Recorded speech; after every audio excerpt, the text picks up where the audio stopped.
uma taça emborcada na nossa cabeça. E dali caía a água, a chuva. Então, Chamai, cheio d'água, porque dali cai a água. Isso aqui é trazido como céu. É a visão judaica de céu. Que foi Deus quem criou, e não criou do nada. Ele criou da emanação divina. O que é emanação divina?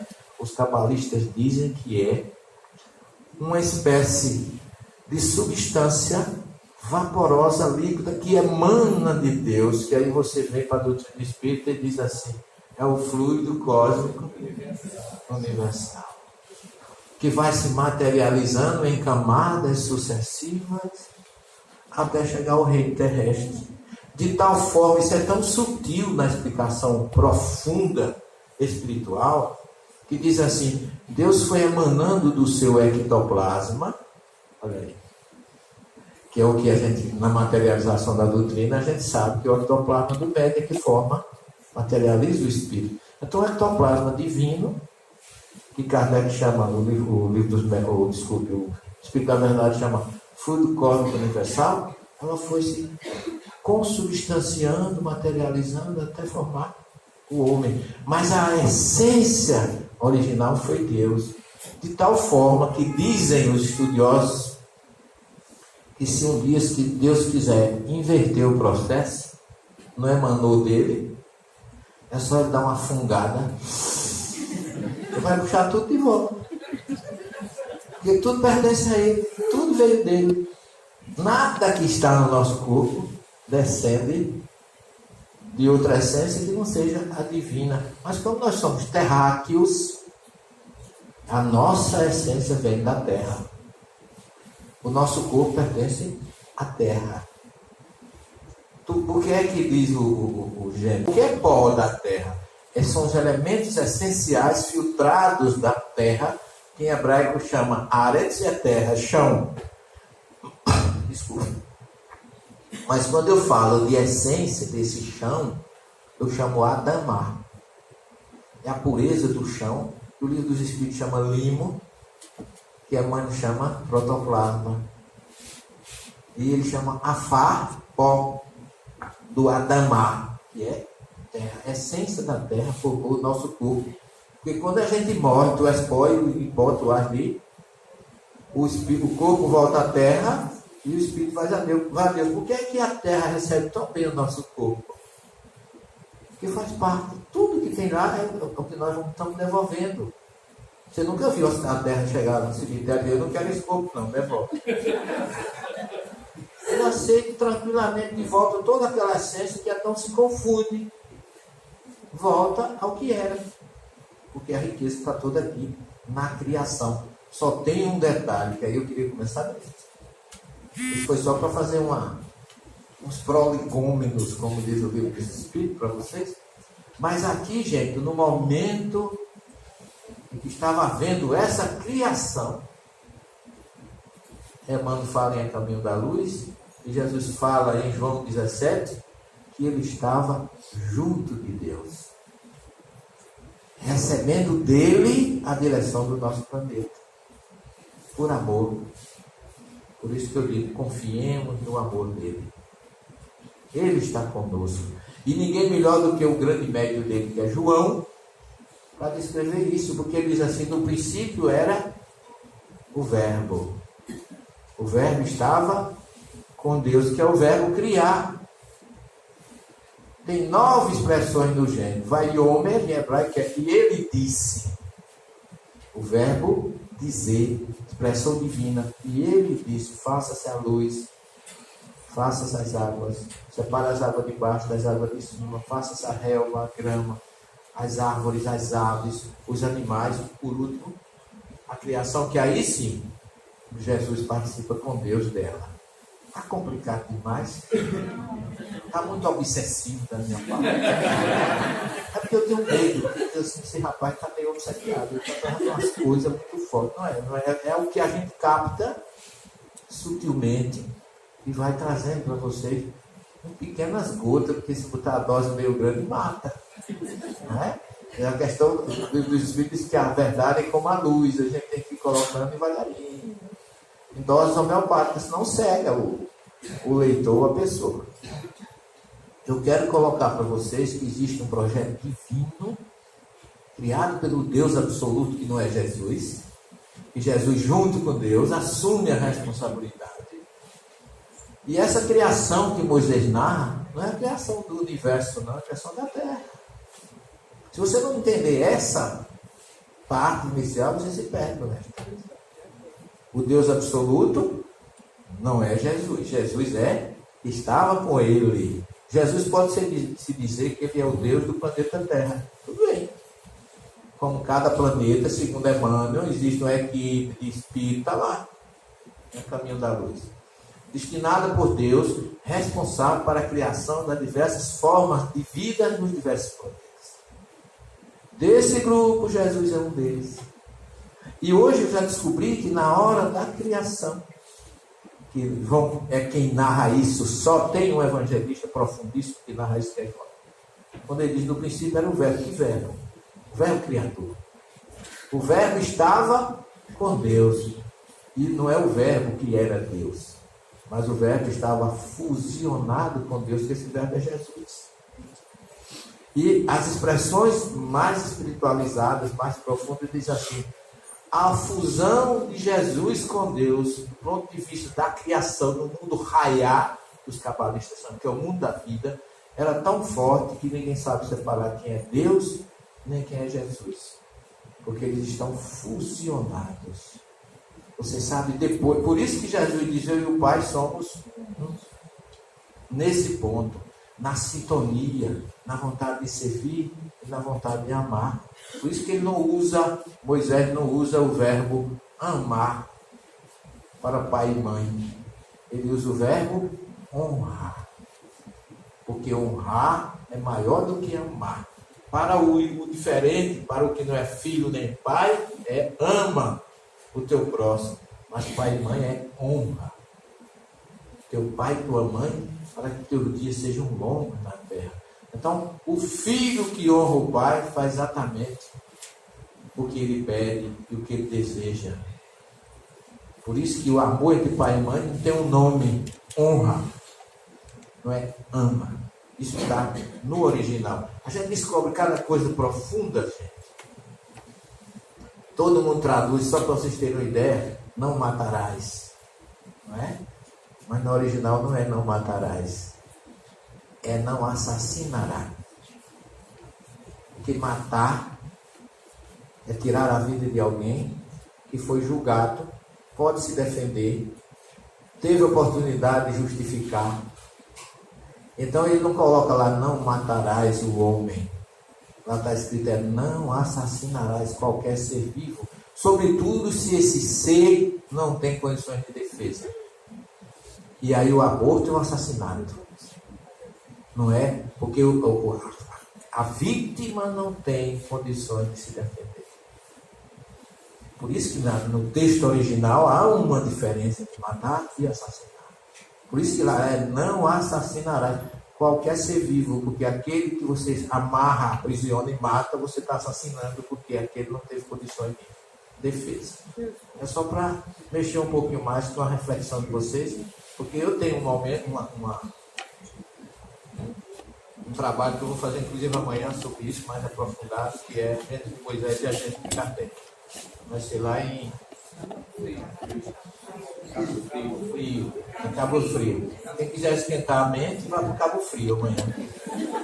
A gente vai mexer um pouquinho também com isso. Nós somos criados, diz o Gênesis, que Deus criou o paraíso, que é Pardeis em hebraico, que é Gan Eden, que é jardim de delícias. E fomos criados, e fomos colocados lá, o homem e a mulher, que eles estavam nus, mas não viam. Diz o texto. E eles eram cegos. Tem alguma parte que diz assim, Adão guiava Eva pelo paraíso. Eles viam, mas eles não tinham o quê? Conhecimento. Por isso, questão 115 do Livro dos Espíritos vem dizer que nós fomos criados simples e ignorantes. Olha aí. Significa, não é que fosse cego, mas não tinha consciência do que era certo e do que era errado. Essa é a diferença. Que eu não posso, no francês não é exatamente ignorante.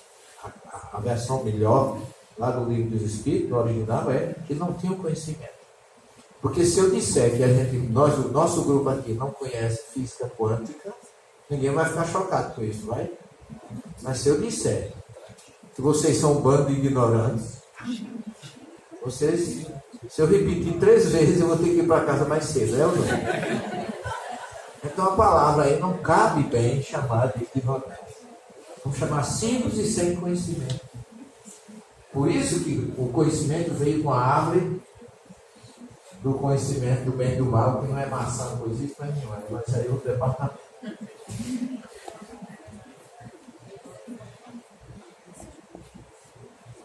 O que é isso aí, gente? Isso aqui o que é? É o que é? Qual é o nome disso aqui? É praia. Isso aqui? Mata. Isso aqui?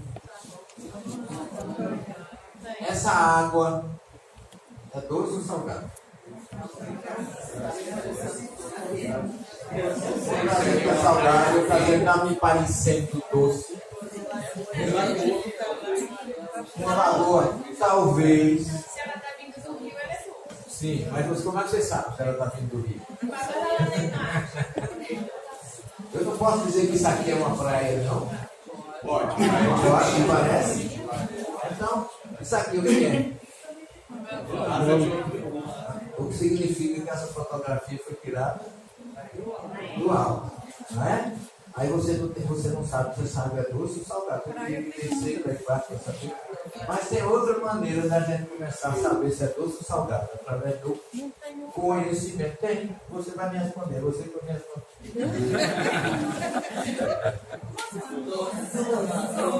É doce ou salgado? Tá vendo? Faltava o quê? Conhecimento, informação. Então, o que eu quero chamar a atenção é que a gente não pode conhecer o conteúdo do livro pela capa. Aqui a gente precisa descer, aprofundar, abrir o livro, ler. Já leram aqui o livro dos Espíritos? Já leram? Já releram? Já estudaram? Já reestudaram? Se for estudar amanhã, vai encontrar coisa que não viu na primeira sessão.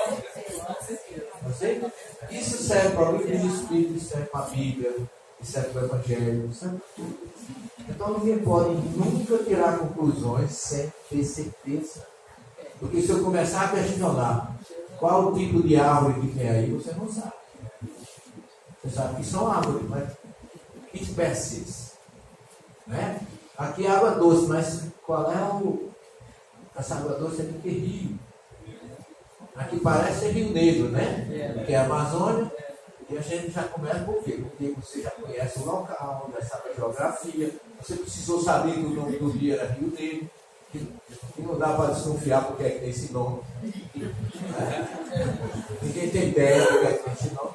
Então são fatores, são informações que a gente precisa ter para poder chegar a alguma conclusão dos nossos estudos. Esse grande estudioso do século XII, ele dizia que a verdade do texto bíblico só pode ser extraída a partir de uma interpretação correta de seus simbolismos. E é aqui que eu mostrei para vocês, lá na primeira. Se você não interpreta os símbolos que estão ali, você não vai ter. Por isso que a Bíblia não tem tradução. Desculpe a franqueza. Tem traição. Os tradutores fizeram coisas com o texto, adaptaram a sua coerência, a sua religião e a sua conveniência. Kardec, com muita propriedade, diz na Gênesis, primeiro capítulo da Gênesis, que os teólogos quase sempre se enganaram em suas interpretações. Porque eles procuravam no texto o que eles queriam encontrar e não o que estava lá. E segundo Kardec, ainda ficam volteando no mesmo lugar até achar o que ele quer encontrar e não o que está lá. E por isso que a Bíblia, segundo Kardec, não é mais a arca sagrada E que aquele que põe o dedo corre o risco de ser fulminado. A quem cabe o direito de interpretação? Aos teólogos, Kardec diz, que quase sempre se enganaram. Mas a lógica, a razão e o bom senso é o melhor caminho para a gente descobrir as verdades. Aí daí você tem que ir ao texto original. Eu tenho feito isso há muito tempo, com muita paciência. Mas eu encontro muita gente que diz assim, mas professor, o senhor vai, quem não conhece o texto, como é que faz? Aí eu digo, leia a Gênesis de Kardec. Porque é uma obra muito importante. É o único livro da codificação que Kardec é ele mesmo. Nos outros ele fala mensagem dos espíritos, tem o espírito da verdade, tem etc, etc. Mas ali na Gênesis ele se realiza e se consubstancia como um grande teólogo, um grande exegeta, um grande profeta. Então, a Gênesis tem tudo. O capítulo 14, que fala dos fluidos, tem explicação para 90% das nossas dúvidas na parte científica. Então, é uma obra realmente científica. Lá no nosso curso na Universidade, no curso de Ciências das Religiões, não entravam psicografias, mas a codificação de Kardec era aceita como obra científica. Por exemplo, se bem que no curso que eu dava sobre trajetória do Espiritismo, eu dava um trabalho para os pastores, para os padres, para as pessoas. O trabalho para a nota era ler Paulo Estevam e resumir. Aí vinha a famosa pergunta: é obrigado? Não. Só porque não lê e não apresentar, tem certo. Para nós, o estudante faz qualquer coisa, é ou não? Quem já passou pela cadeira sabe. A transposição literal de relatos bíblicos sobre Adão e Eva e o Jardim do Éden para dimensões humanas é um grande desserviço que dá lugar à comparação e interpretações simplistas que geralmente pode nos colocar em um caminho de imagens distorcidas e deduções erradas. Então, só para vocês irem, isso aqui fala Davi Kuta, que é um grande cabalista e um grande estudioso da Torá.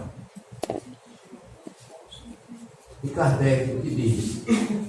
A teologia não pode negar-se a admitir o que demonstra evidentemente o erro em que se está sujeito a cair, tomando ao pé da letra expressões de uma linguagem frequentemente figurada. A Bíblia tem metáforas, tem paráfrases, tem sentido figurado, parabólico. Por isso que Kardec faz, depois de 626 perguntas, ele faz a 627 dizendo assim: se Moisés trouxe a primeira revelação em Jesus, o Evangelho, para que doutrina espírita? Então a pergunta de alguém que tem lucidez.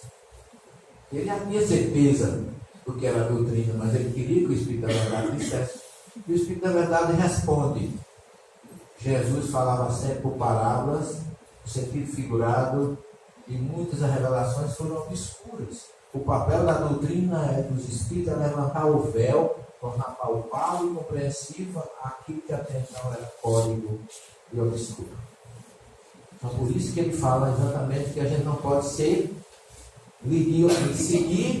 uma linguagem frequentemente figurada. E se seguir, tem que saber que é figurada e o que é que tem por trás daquela linguagem. Aí ele coloca: devemos concluir que a Bíblia é um erro, ou que a Bíblia está errada. Olha a lucidez de Kardec. Não. A conclusão a tirar-se que os homens se equivocaram em interpretar. Onde é que está isso? Questão 59 do Livro dos Espíritos. Então ele teve muita coerência nesse sentido. E a gente às vezes vê alguns colegas, alguns amigos até espíritos dizem assim: eu não gosto da Bíblia porque está toda cheia de erro, tem uma história truncada. Tem, concordo. Mas a gente tem que separar o joio do trigo. Saber o que é figurado, saber o que não é divino, saber onde é que está o ensino moral. Esse aqui é o papel. Agora, porque é difícil, a maioria é complicado. Eu não tiro a razão daqueles que dizem assim: eu não vou lá para me complicar mais. Porque tem coisas que realmente fundem a cuca da gente. Mas quando você vai no texto original, começa a estudar a situação, vê a quem se refere, vai ficar mais fácil. Eu vou dar umas dicas para vocês nesse sentido. Sobre alguns pontos, há, sem dúvida, notável concordância entre a gênese mosaica e a doutrina científica. Mas fora eu acreditar que basta substituir os 6 dias de 24 horas da criação por 6 períodos indeterminados para se tornar completa a analogia. Não menor erro seria acreditar-se que, afora o sentido alegórico de algumas palavras, a gênese e a ciência caminham lado a lado, sendo uma, como se vê, simples paráfrase da outra. Mas mais além de tudo, cuidado, analise com critério, usem a razão, a lógica, porque a nossa fé, segundo Kardec, tem razão de ser. A ciência sem religião é ateísmo.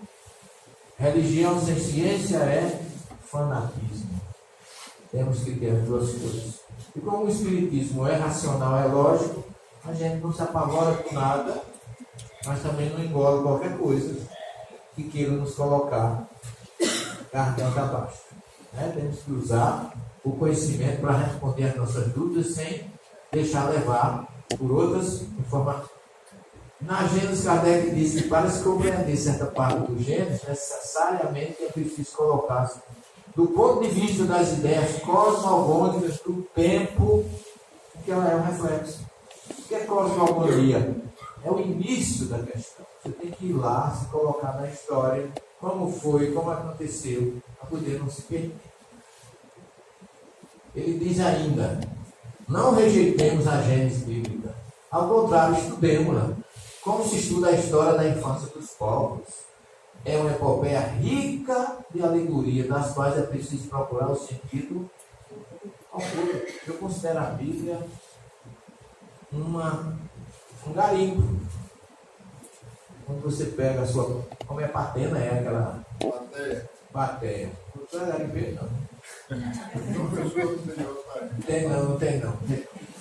É aquela, você pega, eu acho bonita aquelas, vocês já observaram, aquelas fotos de garimpo, cada um com a sua bateria, encosta um para o outro, ninguém vê ninguém.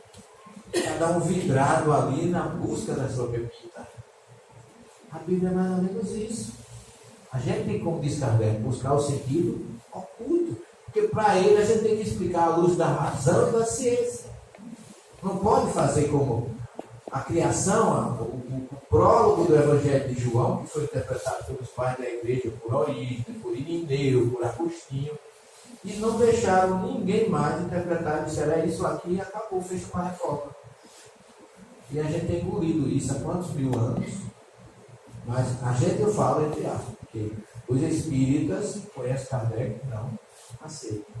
E eu, particularmente hoje, já estou mais atrevido, mais idoso, com menos medo de morrer. Então, estou marcando o verbo naquilo que eu acho que tem que deixar para depois dele. Foi provado, ele descobriu isso não disse para gente. Eu estou passando para vocês, para a gente ter um pouco mais de atrevimento nesse sentido. Não rejeitemos a Gênesis, ao contrário, estudemos para procurar. O sentido oculto está lá no capítulo 12, item 12 de a Gênesis. Fazendo em tudo ressaltar as belezas poéticas e as instruções veladas, figuradas, é preciso demonstrar com firmeza os erros no interesse mesmo da religião. Por quê? Respeitar-se-á melhor os seus erros quando eles não forem impostos à fé como verdade. É o que eu acabei de dizer para você. Aquilo que a gente era imposto, perguntava por que é que Deus dava saúde a uma doença a outra, perguntei ao diretor espiritual. Porque eu vi uma criança numa cadeira de rodas, que não falava, não caminhava, toda atrofiada. Eu disse, meu Deus, como é que alguém nasce daquela maneira? E eu levei à noite para o diretor espiritual. Foi um problema sério para mim e outro maior para ele. E quando eu perguntei, pai, por que aquela criança está daquele jeito? Deus a castigou. Por que aquela criança está daquele jeito? Será que Deus é injusto? Fez a gente perfeito e ele daquela forma? O que é que o senhor me diz disso? Ele ficou pálido, levantou-se. Disse assim, meu filho, ele falava muito, como anda a sua fé? Minha fé vai bem, eu quero saber o que está acontecendo. Aí quando eu insisti, né? Eu estava bem de fé, mas eu queria a resposta dele. Aí ele disse assim, olha, vá rezar.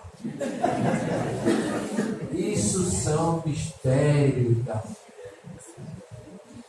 E a gente, mistério não se discute, nem se contesta. Vá rezar. E eu fui. A pergunta ficou sem resposta. Até que há 38 anos atrás, depois de eu conhecer a doutrina espírita, ela veio com a palavra reencarnação, falei de causa e efeito, trazer resposta para todos os meus porquês. E eu lamento que muitos ainda rejeitem a verdade que a doutrina tem, que é consoladora. Nenhuma verdade da doutrina deixa a gente deprimido. Deixa a gente mais tranquilo, porque a gente consegue exatamente a responder a racionalidade, com racionalidade, porque sofremos, porque estamos aqui, do tempo para onde vamos. E por isso que eu digo, só quem me tolera, graças a Deus, é o Espírito. Aqui na Gênesis capítulo 12 ainda. Por que, é que a gente não entende os textos sagrados? Porque o Antigo Testamento é um repositório de conhecimentos secretos iniciados do povo de Deus. Somente os grandes mestres poderiam interpretá-lo fielmente nas épocas mais remotas. Quem é que diz isso? Emmanuel. Eu acho que Emmanuel sabe. Mas ele não diz que sabe para não brigar a gente. Ele se coloca no mesmo nível que ele não soubesse. Eu penso que seja assim.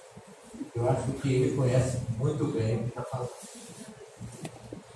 O que é isso, gente? Um iceberg. Então a gente volta à história da fotografia da Amazônia.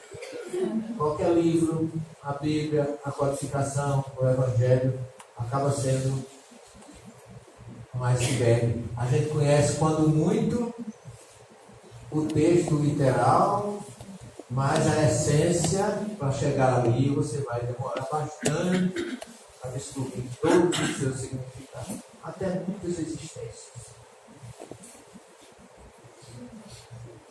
E aí, dicas para vocês. Não é do Enem, mas é dica da doutrina para ajudar vocês.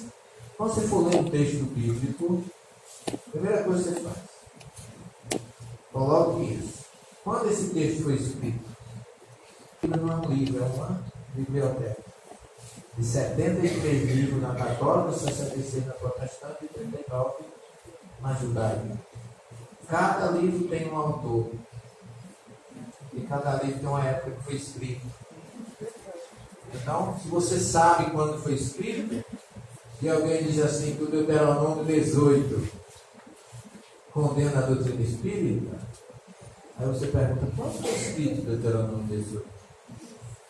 Há 3.500 anos, mais ou menos. Como é que ele pode condenar uma doutrina que só tem 100 e... Seria o maior caso de premonição da história.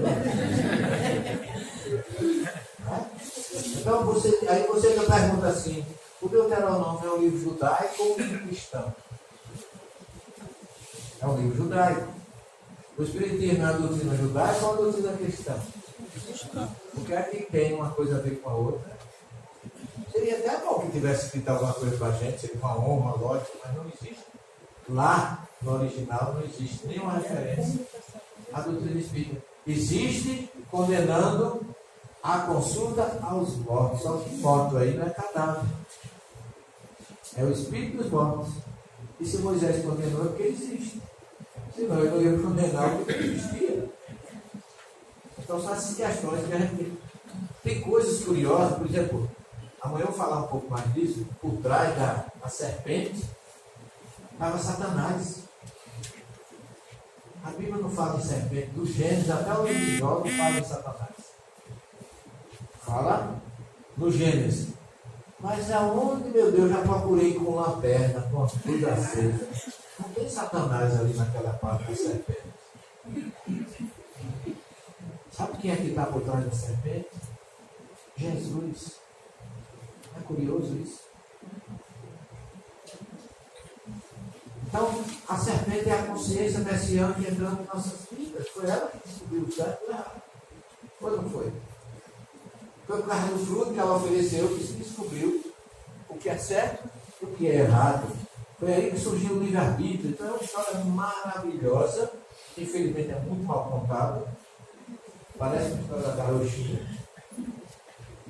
Para quem foi escrito o texto, vamos saber quem escreveu, quando foi escrito, para quem foi escrito, por quem foi escrito, qual é o autor, porque a Bíblia, por incrível que pareça, a maioria dos livros não tem autor.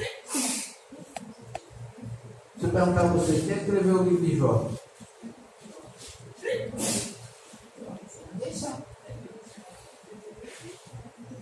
Quem escreveu, por exemplo, o Eclesiastes, a gente sabe, Salomão. O Eclesiástico, a gente sabe que foi Jesus bem inspirado, mas a grande maioria do livro da Bíblia ninguém sabe quem escreveu. Então você tem que saber por quem foi escrito, em que circunstâncias foi escrito e qual é o objetivo do livro. Essas são as dicas. Porque se você sabe isso, você já tem de ler muita coisa que não pode influenciar o teu estudo. Então isso aqui é só para vocês não se perderem no estudo do roteiro. Isso é inglês, mas vocês sabem o que significa. O fim, né? E aqui a terra está. Alguém tocou fogo na terra nessa foto, né? Porque as pessoas perguntam muito isso. A terra vai ser destruída, vai pegar fogo, vão queimar. Você sabe o que é escatologia? O que é escatologia? Eu já tive um aluno que perguntou se come com o quê? Escatos, do grego, é final. E logos é estudo. Escatologia, estudo das coisas que vai acontecer no final, no fim. Mas no fim de quê? No fim da terra? No fim dos tempos? De uma era? Transição. Então, é aí que entra o segundo tempo da questão, né? Vamos avançar um pouquinho. Do trilho das coisas da última hora, e aqui entra a cidade bela de Jerusalém. A cidade de Davi. Aqui você tem um pináculo do templo. Aqui você tem a porta de ouro onde Jesus entrou. Aqui você tem o vale do Cedron. E Jesus falou em Jerusalém de uma escatologia. Capítulo 24 e 25 do Evangelho de Mateus. E aqui alguns chamam de sermão profético, outros chamam de sermão escatológico, onde Jesus deixou sinais para nós identificarmos a transição planetária. Aqui é uma aproximação, isso aqui hoje é o domo da rocha, onde aqui embaixo está a pedra que Abraão ofereceu a Isaac em sacrifício. Aqui é o Monte Moriá, e mais para cá fica o Monte Sião. Certo? Então, essa rocha aqui, esse domo aqui tem 80 quilos de ouro. Se fosse aqui no Brasil, não sei se conhecia.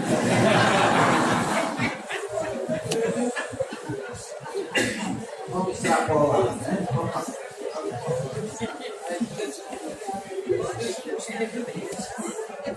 Esse é o muro. Não, das aplicações.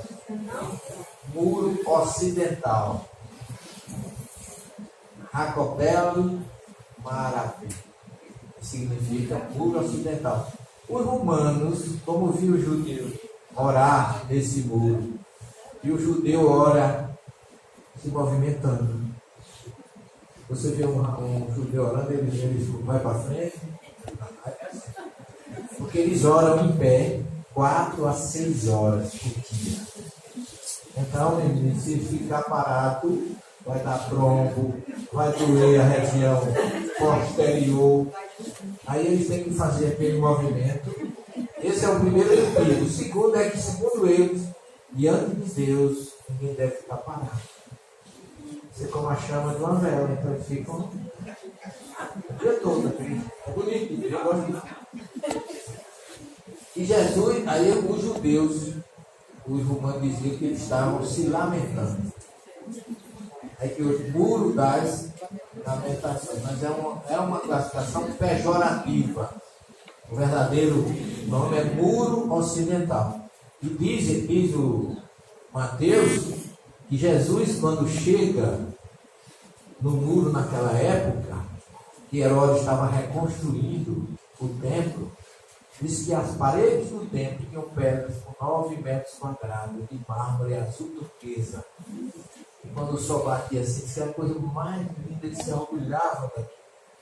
E aí ele disse, mestre, olha que coisa linda. Aí quando Jesus chega e diz assim, eu verdade, eu digo que aqui não sobrará pedra sobre pedra. Jogou assim uma pá de cal no entusiasmo do vinho. Porque ele realmente conhecia passado, presente e futuro. E aí aqui é o Monte das Oliveiras, visto de Jerusalém. Ali é Jerusalém, o Monte das Oliveiras. No meio fica o rio Cedron. Aqui Jesus fez a última oração. Aqui ele chorou sobre Jerusalém, essa é a igreja de Maria de Madalena. E lá em cima fica ainda a gruta do Pai Nosso e outras coisas interessantes da vida dele. Aqui o Monte das Oliveiras. Essas oliveiras são milenares. Diz que essa oliveira pode ter sido testemunha da passagem de Jesus aí. Porque a oliveira, ela se auto-reproduz. É uma planta hermafrodita. Então, basta que você vá podando adequadamente que ela nunca morre. Né? Então, aqui é que Jesus se senta e começa a dizer os sinais, as predições. Porque Mateus apresenta Jesus como mestre que ensina sentado. No judaísmo, o mestre ensina sentado, os discípulos ficam de pé. Ele diz assim, vendo as multidões, Jesus subiu ao monte, se assentou, aproximaram-se pelos discípulos e ele começou a ensinar. É assim que Mateus coloca, porque é a moda oriental. Aqui no Ocidente é que a gente fica em pé, vocês sentam, ainda tem uns que escoram na parede e dormem, e ninguém está me dobrar. Quem quiser me dobrar, pelo amor de Deus, vá para cá. E Jesus começa a dizer para eles, falar dos sinais, para a gente saber hoje o que é que ele queria dizer. Né? Então ele fala do sermão escatológico da destruição do templo, capítulo 24, de 1 a 3, do princípio das dores, porque o templo de Jerusalém, gente, era uma coisa suntuosa. Quando Tito Vespasiano chega com seu exército e invade Jerusalém, que eles viram aquele exército imenso, o povo que fez só teve uma solução, entrar no templo, porque eles achavam que o templo seria inexpugnável. Só que eles calcularam mal, porque os romanos heréticos, aí vamos dizer, né, puseram fogo no templo. Morreu muita gente queimada. Jesus previu isso. Por isso que ele fala do princípio das dores, dos acontecimentos, grande tribulação de Jerusalém. Ele prevê com precisão o que aconteceria. E os sinais que ele aponta, não sobraria pedra sobre pedra, que ninguém vos engane, muitos virão em meu nome e dirão, eu sou o Cristo, e enganarão a muitos. A minha tese de pós-doutorado em ciências das religiões, eu fiz sobre o Messias no judaísmo. E eu cataloguei mais de dias. É por isso que o judeu até hoje não acredita em Jesus como Messias, porque já apareceram tantos falsos Messias. Né? Porque a palavra Messias em hebraico significa ungido. Saul foi ungido rei de Israel, porque Samuel era Messias. Davi da mesma forma, Salomão do mesmo jeito. Né? A palavra Messias também significa libertador, redentor. Então, o povo acreditou, por exemplo, que Ciro, rei persa, foi o Messias, que libertou o povo do cativeiro e voltou a Jerusalém. Então, esses heróis, porque ainda hoje no judaísmo, diz lá, suas orações diárias, eles rezam, todos os dias nós esperamos a chegada do Messias para libertar o povo de Israel e matar o seu reino na terra. Por isso que eles ainda não acreditam que o Messias chegou. Tá certo? Sinais ainda apontados. Ouvireis falar de guerra, rumores de guerra. A gente escuta isso? Muito, né? E esse ano que passou, eu orei tanto, que aquele baixinho lá da Coreia do Norte. Eu temia muito aquela carinha de trombadinha dele. Cabelinho de trombadinha dele. Eu disse, Jesus, alivia aí a cabeça do Senhor. Mas parece que ele criou um pouquinho de juízo. E ficou com medo de Trump, porque é outro que também não lá tem tanta coisa. Né? E meu pai dizia que o remédio de um doido é outro na porta. Parece que ele se aguentou. Ele viu que o negócio. Mas, povo contra povo, nação contra nação, rei contra rei, são sinais que a gente está vendo aí todos os momentos. E não significa que seja um sinal para cada um de nós. É um sinal geral. Porque cada um tem sua colheita pessoal. É isso? Se levantará nação contra nação, reino contra reino, e haverá fome e terremotos em vários lugares. Estamos vendo isso? Olha aí, ó. Tsunami do Japão, aquele outro da Indonésia, né? Me parece que foi. Eu li uma reportagem sobre o da Indonésia, que disse que os tratadores de elefantes estavam na planície e os elefantes começaram a fugir para a montanha. E eles querendo que ele ficasse na planície. Eles não obedeceram os tratadores e subiram, e por isso que eles se salvaram. Os animais têm mais percepção do que a gente. Teve o caso de uma criança de 2 anos que ficou flutuando em cima de um colchão e não morreu. Que mostra que a colheita pessoal e intransferível. Né? A gente vê. Vocês se lembram disso aqui? Nação contra nação. Vocês sabiam que no 22º andar deste prédio tem um deficiente visual? Com um cão de guia, ele saiu ileso do prédio. Enquanto morreram 4 mil bombeiros. Uma história curiosa que eu captei dessa situação é que em Jerusalém, um cidadão que morava em Nova York, foi aos Estados Unidos, resolveu o negócio, foi aos Estados Unidos, não foi a Israel, a Jerusalém, e foi almoçado. Na hora do almoço, quando ele entrou no restaurante, estava assim de gente, ele olhou o relógio e disse, não vai dar tempo para almoçar. E naquela angústia, alguém notou aquela ansiedade dele, o cidadão se aproximou e disse, posso lhe ajudar em alguma coisa? Ele disse, não, eu ia almoçar, mas não vai dar tempo, porque eu tenho uma reunião agora e pela quantidade de pessoas. Ele disse assim, mas não tem problema não, fico com a minha ficha. Eu não estou fazendo nada, eu já vou ser atendido agora. Você almoça e eu fico, e almoço depois, não tem pressa não. Ele agradeceu muito, você precisa de mim. Eu moro em Nova York, eu sou da colônia judaica, aqui em Nova York tem judeus, eu acho que é o mais feio do mundo, né? E aí ele foi, almoçou, quando ele saiu, ele dobrou a rua, uma bomba explodiu dentro do restaurante. Quando deveria estar almoçando, aquele homem trocou de lugar com ele. E ele voltou. Quando chegou lá, ele estava ferido, não mortalmente, ele conseguiu socorrer, levar para o hospital. E ainda agradeceu a ele e disse a ele que não deixasse de dar notícias, porque ele estava grato a ele. Ele disse, pois, se você for um dia a Nova York, não deixe de falar comigo. No dia 10 de setembro, o homem liga para Nova York, diz, amanhã eu estou chegando de manhã em Nova York. Aí disse, eu vou lhe buscar no aeroporto. Esse homem tinha um escritório no 12º andar, do outro Trade Center. Salvou ele 2 vezes. Então, para uns, o processo é convergente, para outros, é divergente. O que significa isso? Que eu já fui fazer um seminário na Casa Espírita e o presidente da Casa Espírita está ali, não é por acaso. Deus botou no lugar certinho na hora certa.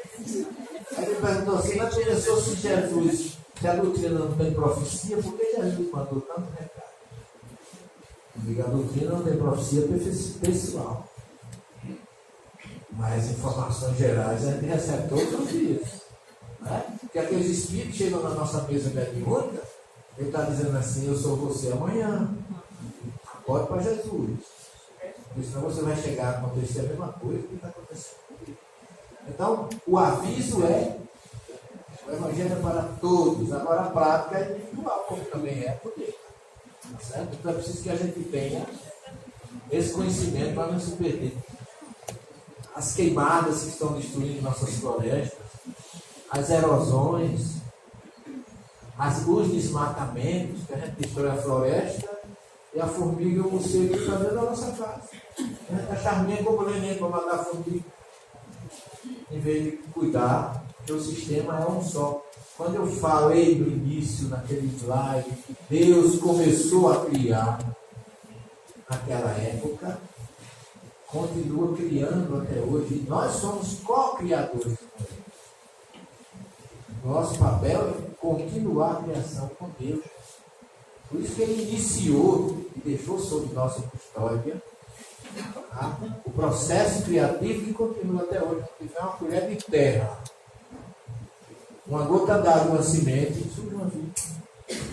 E a vida é como se fosse algo conspirado por Deus para onde for possível ela explodir e acontecer. Esse rio já foi cristalino, a água já foi potável e pura. E hoje só tem suco de ameba, pelo jeito que a gente vê. A mão do homem. Precisa se conscientizar do não assassinarás. Quando ocorrerão essas coisas? Perguntam os discípulos. Porque a gente não quer mudar, a gente quer saber quando é que o negócio vem. Ninguém procura fazer a sua parte, porque Jesus vigiar e orar, porque ninguém sabe o dia nem a hora. Então eu vou. Já me perguntaram muitas vezes por e-mail quando é que a Terra vai se acabar.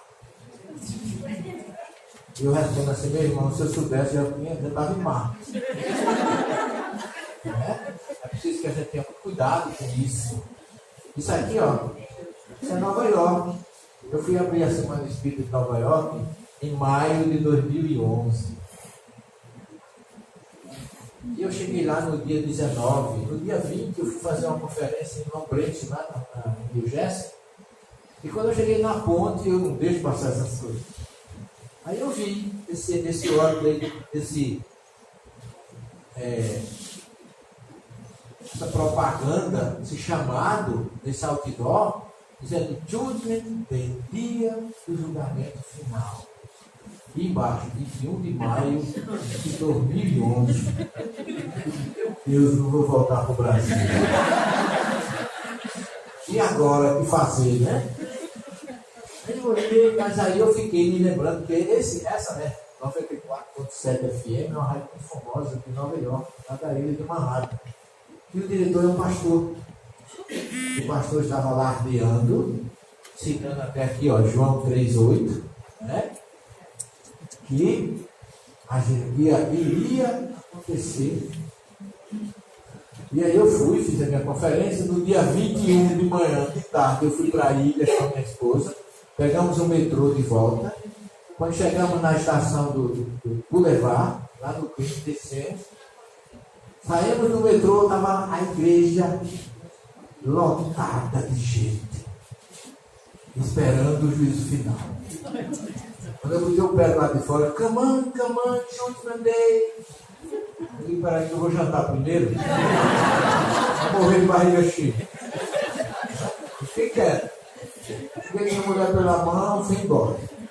E aconteceu que veio o dia 21, o dia 22, e eu estou contando a história a vocês. 7 anos depois, já está dentro de 8. Né? E aí vem um alerta para nós espíritas. Porque na segunda-feira sai essa notícia: fim do mundo. De tempos em tempos, estudiosos, religiosos, matemáticos anunciam o fim do mundo. Todos até agora sem sucesso. Mas ainda há quem se espante quando o Apocalipse não chega. É o caso do radialista Harold Campos, 91 anos, que também é presidente da rede evangélica de rádio Family Radio nos Estados Unidos. Ele ficou em choque porque o mundo não acabou no sábado, como ele próprio havia alardeado o seu programa. Na segunda-feira, dia 23, admitiu uma das suas transmissões: eu não sou um gênio, E sim, estava errado. Estava errado porque quis. Errou porque quis. Lá na Paraíba tinha um grupo chamado Borboletas Azuis, que era dirigido por um cidadão, que vestiu todo de azul, aquelas túnicas de azul, e disseram: o mundo vai se acabar no dia 31 de dezembro do ano de 1999. E se reuniram meia-noite, 10 horas, tudo orando, com o braço para cima. E deu meia-noite e 1 hora. E o mundo não acabou e eles que acabaram. Tenhamos cuidado com data. Tenhamos cuidado, sobretudo nós espíritos. Olha a cara dele na segunda-feira. Eu podia ser diferente, né?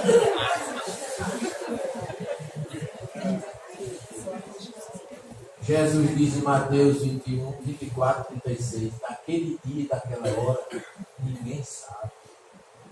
Nem os anjos do céu, nem o Filho, mas só o Pai. Cuidado, pelo amor de Deus, não nos exponhamos. Escutemos Jesus. Se ele não sabe, nem me pergunte, que eu não sei de nada. Por isso tenhamos cuidado para a gente não se expor. Né? Porque tem alguns irmãos mais enfáticos, falam que Chico disse isso, Chico disse aquilo. Né? Eu até a segunda loja, eu não acredito que Chico tivesse desconhecesse o Evangelho de Jesus. Às vezes vai no entusiasmo e no fim passa ridículo. Nós vamos fazer um pequeno intervalo agora, porque eu descobri que espírito não tem medo de desencarnar, mas tem medo de morrer de fome. E é uma coisa que eu resolvo.